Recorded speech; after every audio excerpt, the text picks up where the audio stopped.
My family forged my signature to sell our family cottage. I found the contract in their desk. I took them to court. Their faces when I won back the house were priceless. So picture this. I'm sitting in my apartment on a Tuesday morning sipping my usual Dunkin' iced coffee and scrolling through emails when my phone rings.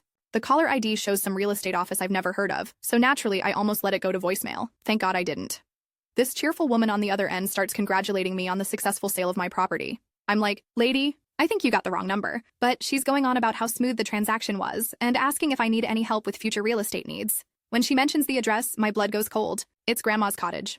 The cottage wasn't just any property. It was this cozy little place up by the lake that Grandma left to me and my sister Lana when she passed 3 years ago. Split 50-50, fair and square. Grandma always said she wanted it to stay in the family, maybe even become something special someday. She used to talk about turning it into a place where people who needed help could find some peace.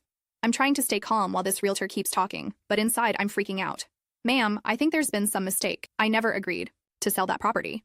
There's this awkward pause, then she's shuffling papers and saying something about having all the signatures on file. She offers to email me the contract, and I'm like, yeah, you better send that over right now. The email hits my inbox 5 minutes later, and I'm staring at this official-looking document with my signature right there at the bottom. Except here's the thing, I never signed it. I know my own signature, and this looks close, but it's off. Like someone tried real hard to copy it but couldn't quite nail the way I loop my letters. My hands are literally shaking as I call my parents. Mom picks up all sweet and innocent, "Oh honey, how are you?" When I ask about the cottage, there's this pause that lasts way too long. Then she's going, "Well, we thought it was best for everyone. You know how expensive it is to maintain, and Lana really needs the money right now. Update. I just found out my family might have done something that could land them in serious legal trouble. The evidence is sitting right in front of me, but I can't believe they'd actually go this far. Should I confront them first or go straight to a lawyer? This could destroy our family forever." I drive over to their house that same afternoon, and let me tell you, the tension in that living room could have been cut with a butter knife. Dad's sitting in his old lazy boy trying to look all casual, but Mom's pacing around like she's waiting for the other shoe to drop. Lana's there too, which honestly should have been my first red flag.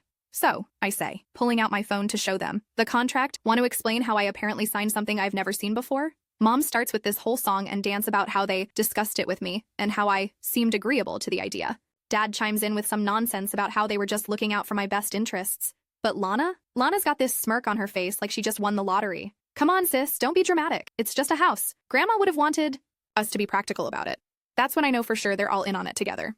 See, here's what you need to understand about my family dynamic. Growing up, Lana was always the golden child, the one who could do no wrong in Mom and Dad's eyes. When Grandma left the cottage to both of us, I could tell it ate at them. They figured Lana deserved more because she was going through a rough patch with her divorce and mounting credit card debt. But Grandma and I had this special bond. Every summer, I'd spend weeks at that cottage helping her tend the garden, listening to her stories about the old days, learning her secret recipe for blueberry pie. She used to say I had an old soul, that I understood what really mattered in life. Lana barely visited, always too busy with her social life or whatever drama was happening that week. I excuse myself to use the bathroom, but really I'm snooping around Dad's home office. And wouldn't you know it, there's a whole folder, labeled cottage sale, sitting right there on his desk like they're not even trying to hide it.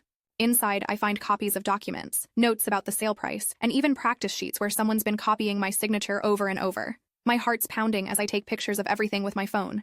There's text messages between Mom and Lana talking about getting this handled quickly and making sure she doesn't find out until it's done. There's even a note in Dad's handwriting about which pen to use to make the signature look more authentic. I walk back into that living room with my phone full of evidence, and they're all sitting there looking guilty as heck. "You know what?" I tell them, "I think I need some time to process all this." They're probably thinking they dodged a bullet, that I'm just going to roll over and accept what they did. The next morning, I'm sitting in the waiting room of Harrison & Associates, this law firm downtown that my friend recommended. The lawyer, Mr. Harrison, is this older guy with kind eyes who listens to my whole story without interrupting once. When I show him the evidence I gathered, his eyebrows shoot up.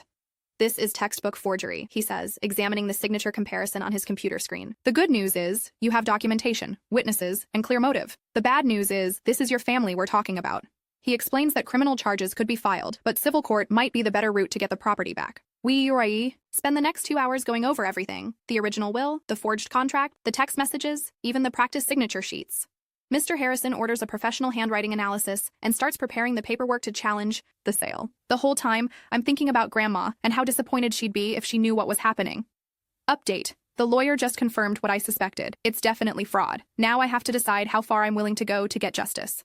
Part of me wants to protect my family, but they clearly didn't think twice about betraying me. The next step could change everything between us forever. For the next 3 weeks, I don't say a word to my family about the legal proceedings. They're calling and texting like everything's normal, even inviting me to Sunday dinner. Lana's posting on Facebook about her unexpected windfall and how she's finally going to get her life back on track. Mom's telling people how mature I was about the whole cottage situation.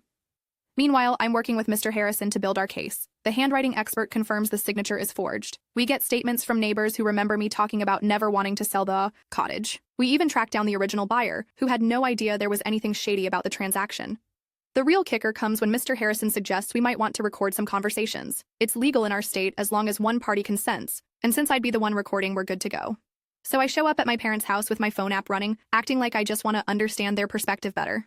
Dad starts explaining how they had to act fast when this buyer showed up with a cash offer. Mom's going on about how they knew I'd come around eventually once I saw how much money was involved. But it's Lana who really seals the deal when she laughs and says, "Honestly, your signature was so easy to copy. All those thank you cards you sent Grandma gave us plenty of practice material." 3 weeks later, we're sitting in courtroom 4B, and I'm watching my family realize they're in deep trouble. Their lawyer, some guy Dad found in the yellow pages, keeps trying to argue that it was all a misunderstanding and that I had given verbal consent to the sale. Mr. Harrison stands up with his briefcase full of evidence like he's about to drop the mic. He plays the recording where Lana admits to practicing my signature. He shows the handwriting analysis that proves forgery beyond doubt. He presents the text messages between Mom and Lana planning the whole thing. The judge is this no-nonsense woman who's clearly seen it all before, but even she looks shocked when we get to the part about them using my old thank you cards as practice material. When Dad's lawyer tries to argue that families make financial decisions together all the time, she cuts him off. "Sir, this isn't about family finances. This is about forgery, fraud, and theft. The defendant's signature was copied without her knowledge or consent to execute a legal document involving a substantial financial transaction. The buyer's lawyer is there too, and honestly, I feel bad for their client. They bought the property in good faith, and now they're caught up in this mess." But the judge makes it clear that since the sale was based on fraudulent documentation, it has to be voided. When the judge announces her decision, that the sale is null and void and the property reverts to me, you should have seen the looks on their faces. Dad goes white as a sheet. Mom starts crying. But Lana looks like someone just told her Santa Claus isn't real. Update. The judge just ruled in my favor, but that's not even the best part. Wait until you hear what I decided to do with the cottage that's going to blow everyone's minds. My family's reaction when I announced my plans was absolutely priceless. 2 days later, we're all at my cousin Sarah's house for her birthday party. It's one of those big family gatherings where everyone shows up. Aunts, uncles, grandparents, the whole crew. My parents and Lana are there acting like nothing happened, probably hoping I won't make a scene in front of everyone. I wait until we're all sitting around the living room after dinner, everyone relaxed and chatting. That's when I stand up and clear my throat. "Hey everyone, I have an announcement to make." I pull out the court documents and start reading the judge's decision out loud. You could hear a pin drop as I explain how my signature was forged and how the cottage sale has been reversed. Aunt Mary gasps when I get to the part about the practice signature sheets. Uncle Bob starts shaking his head when I mention the recorded confession. Lana jumps up and starts yelling about how I'm being vindictive and cruel, how families are supposed to forgive each other, how I'm destroying everything over just money. Mom's crying and saying she's sorry, that they never meant to hurt me. Dad's just sitting there looking defeated. But here's the part that really gets everyone's attention. I tell them about Grandma's dream, how she always talked about turning the cottage into a place where people who had nowhere else to go could find some peace and safety. "So that's exactly what I'm going to do," I announce. "I'm converting it into a transitional housing facility for homeless families." The room explodes. Half the family starts clapping and saying how proud Grandma would be. The other half, mostly the ones who sided with Lana, start complaining about property values and attracting the wrong element to the neighborhood.